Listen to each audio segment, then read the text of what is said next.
Writing prompt: We are coming and you should prepare yourself. We are coming and you should prepare yourself. Samuel had been working at SETI for over a decade, and while he always hoped to find proof of extraterrestrial life, he never actually thought this would happen. He listened to the message again. We are coming and you should prepare yourself. It was 2 in the morning and Samuel Habershine had been on his shift for only a few hours. The computer detected a strange signal, creating a blinking pop-up on the screen which snapped Samuel out of his social media doom scrolling.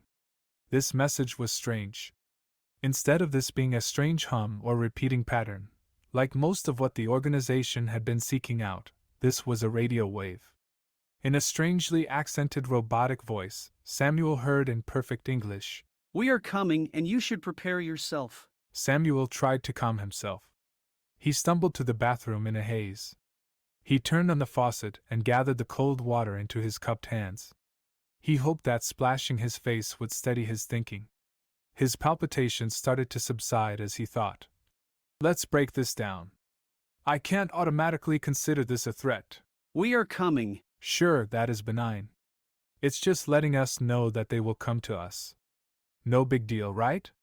That's not a threat at all. Samuel was talking to himself, but felt that he needed to break this down out loud to make sure his thoughts wouldn't race off into every TV show where advanced aliens meet a vastly inferior race. Samuel stared at his wet face in the mirror as his peripheral vision started to sparkle.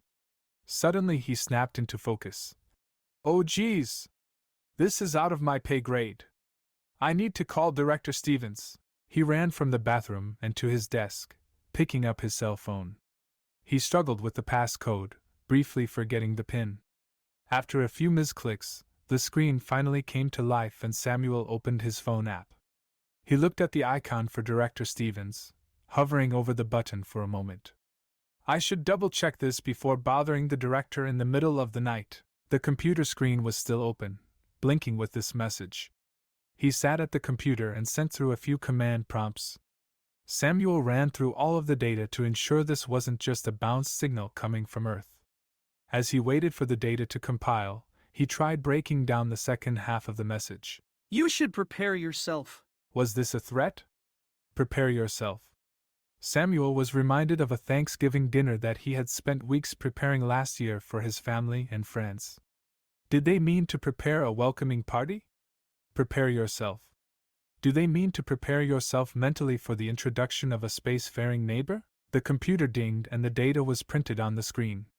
Samuel confirmed the message originated around Kepler 22b, which was roughly 600 light-years away. 17 minutes had passed since the first alert came through. OF. It's been 17 minutes already. I need to call the director. With shaking hands, Samuel tapped on the director's icon, and the phone began to trill. Surprisingly, the director picked up on the first ring. The yelling coming from the other line was too loud for the phone's speaker, but Samuel was able to get the gist of what the director was screaming into the phone. Why did it take you so long to call? Hold on, what are you talking about? How do you know already? Samuel was very confused. Was the director watching him or monitoring his system? Samuel, The director had calmed down slightly. that message was broadcast to every radio. Every radio in the world, and it took you 20 minutes to call me? I had to verify. I needed to make sure. But Director Stevens already cut him off. Samuel! We have no time to prepare. The ships are already in orbit.